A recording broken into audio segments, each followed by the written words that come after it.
I want to talk to you about those plants that you should never cut in the month of January. And I know that most of you are going to be extremely sensible, wrapped up in front of a lovely warm fire drink and a rather large glass of wine. But some of you are just crazy enough to go outside with some loppers and shears and start making an absolute mess of some of these plants. And I know you do it because I see the results of it every single spring.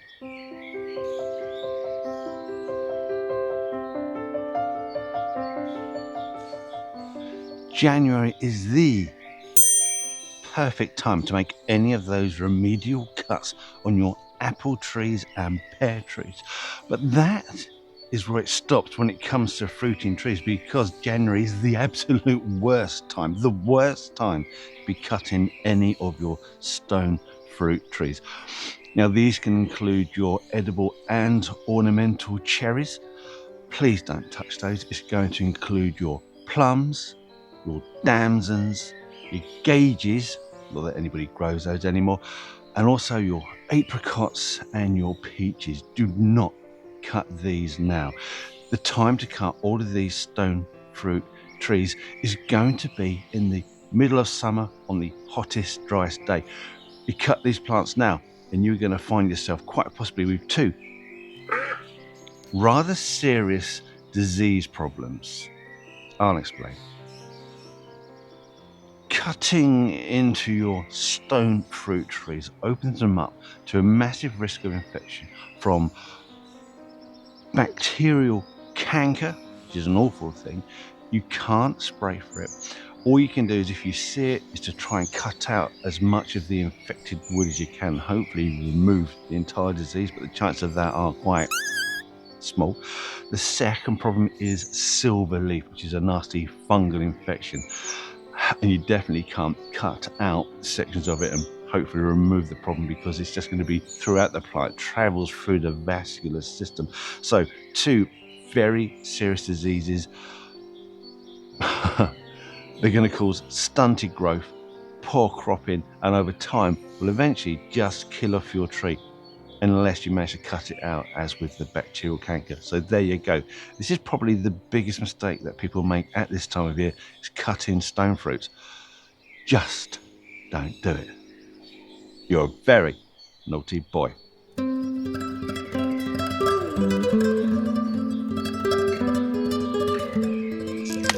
Now, the next group of plants are your ornamental bark willows and dogwoods, your Salix alba, of which there are some really interesting cultivars, and also your Cornus albas, which really are absolutely fantastic if you get to look after these right. Now, to most people, it would seem really obvious.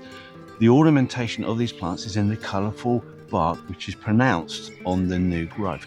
So you should be enjoying these now. So why would you cut them? But the problem is, people do.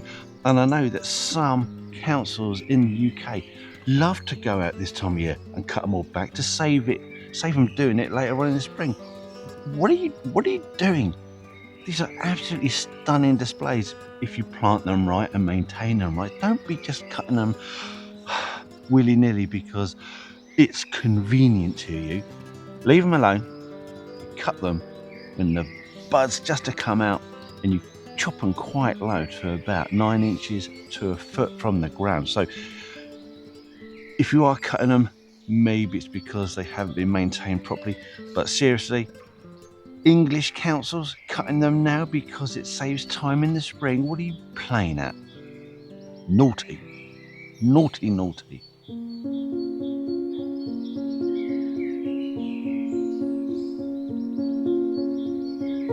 This next group of plants, I'm just going to lump together all of your evergreen plants, simply because they don't have the energy reserves that you get with deciduous plants.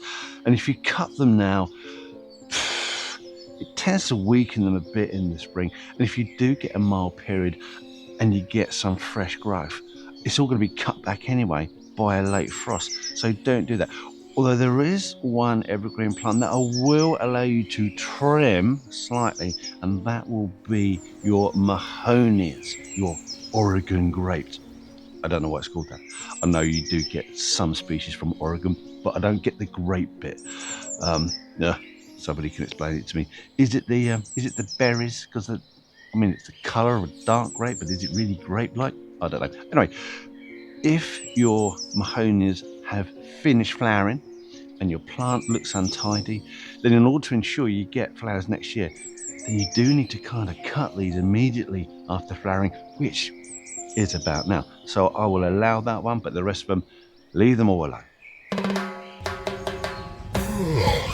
Oh, hold on a minute. If you're finding this video useful or even just mildly amusing, then don't forget to click the thumbs up, press on that subscription, and if you want to be notified of whenever we release a new video, then click on that notification bell.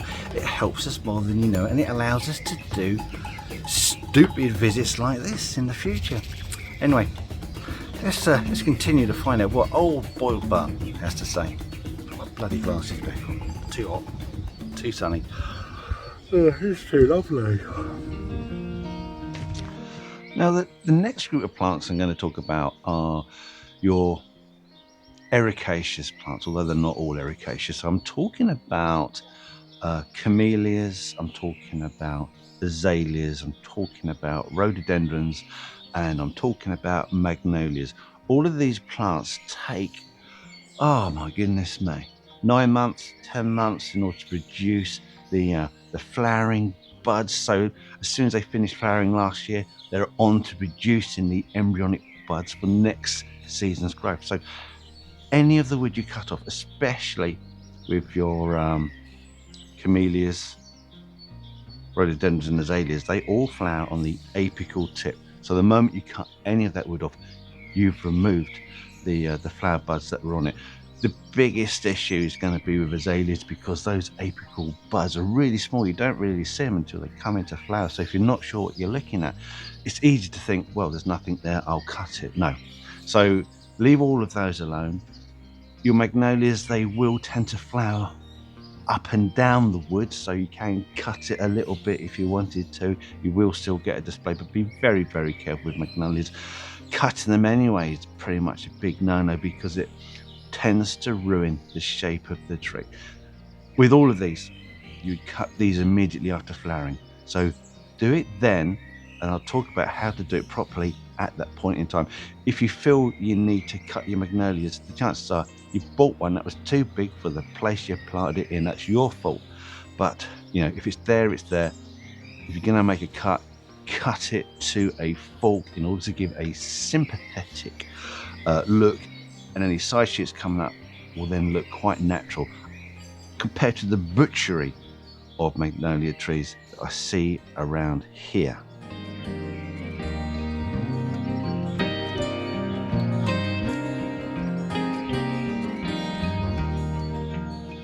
Spring flowering shrubs, you've cut them back last year, you got the new growth, they're going to flower on that new growth, and that flower is going to be emerging really in 2 months, 3 months. So you've waited all this time for your display, and then you've gone out and you started cutting it back. It's a particular issue with forsythias, which really quite like those actually. I didn't used to like them when I was younger, but now such a beacon of hope for the spring when those golden yellow blooms arrive. And the other one is rabies. Half the time, or half the problem, is because they were never cut properly. You cut these immediately after flowering, then all that new growth will have next year's flower buds on it. So people can cut them, you'll lose a lot of the flower buds because you took that wood away, but there's normally still some flowers on it, but the plant really doesn't look right. It's a bit stunted and haircutty, not very nice. So avoid cutting these, wait until they finish flowering, cut them back, but cut them back hard. And there's another little group that I'm going to stick together simply because you don't really see these flowering in the spring. The reason for that is because they are almost always cut at the wrong time of year. Chances are you've already cut it, but you need to resist. You need to cut these in a timely fashion, which again, immediately after flowering, and then leave it. Just leave it. I know they look messy. I know they look messy, but you get some absolutely stunning spring displays with these. I'll tell you which ones that you really got to be careful with.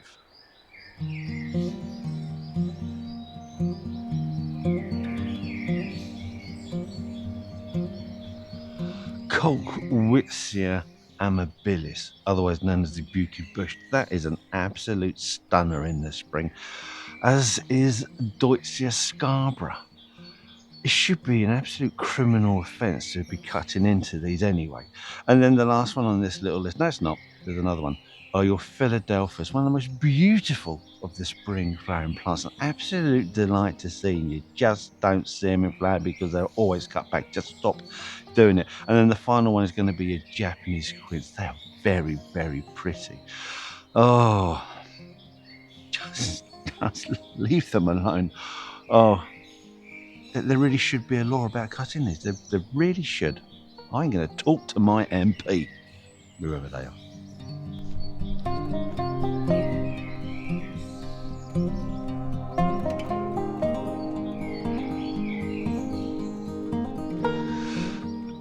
And now we come on to roses, two in particular. Oh, it's so cold out here. I'm talking about Rambler roses, and I'm talking about shrub roses, both of which flower on the previous season's wood. So if you cut these, you're removing the wood that would produce this season's display. Be really careful, especially with those early Rambler ones, such as your Rosa Banksia lutea, which is an absolutely gorgeous yellow flowering. It's a very small flower, but very early. It gives an absolutely stunning display in the spring. Do not touch things like that. It's very bad for your garden's health. Not really the health, but certainly for your ornamental value. So there you go. Just those two. Shrub roses, Rambler roses. Do not cut those. Everything else, you can get away with a cut now if you really have to. But to be honest with you, I would be waiting until beginning to middle of March for my rose cuts, and we'll talk about that nearer the time. Talking about time, that brings us on to our final group of plants.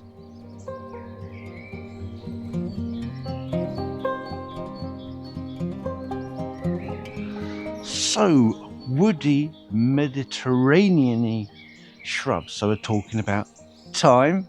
See what I did there? Talking about rosemary. And we're talking about every gardener's favourite plant, the magnificent range of lavenders. My favourite being the dwarf mustard. I love the bluey violet colour in that, and honestly, those stocky, lovely plants, absolutely brilliant. Bees love them, and so should you. You don't cut them now. I know some of these, particularly lavenders, if you forgot to cut them in the summer, they are going to look a bit sad, a bit horrible, and you really, really want to cut them. But that's a terrible idea. Like I said, for all of these, for your rosemary, your thyme, and your lavender, don't cut them now. Any cuts you make now, the wood, that fresh wood, can become damaged by frost, and that can cause dieback into the plant. In the worst case scenario, you can kill these plants off come the spring. They won't recover from it. If they do survive, you get very weak grow back and little if any bloom. So again, another terrible mistake to make at this time of year. I know they can look a bit awful. Just resist the temptation to cut them. And there you go. Those are all my plants that you should not be cutting now in January. Don't do it. Get back indoors. Pour yourself that wine out. Wrap yourself up. Put the telly on. Put the fire on. Enjoy being indoors for a while. Thank you for watching. I too will get my heaty blankie, put it over my lap, and watch a bit more Thomas Magnum. Thanks for watching. Goodbye. Don't forget to hit that like button because it really supports the channel. Right, now, just before you go, if you want to see more content, more behind the scenes stuff, and images that I've taken of some weird freaky plants over the years, then you're in luck because we've created an Instagram page. So you can find the link in our description. You can find the link on our main page, and if I'm clever enough, I might be able to get a link somewhere up there. Anyway, thank you for watching, and if you want to see more YouTube stuff, then check out this video here. That's quite a good one. And if it doesn't float your boat, then another one right there. And enjoy these while I've still got the strength, imagination and aptitude to make them. Thanks for watching. Goodbye.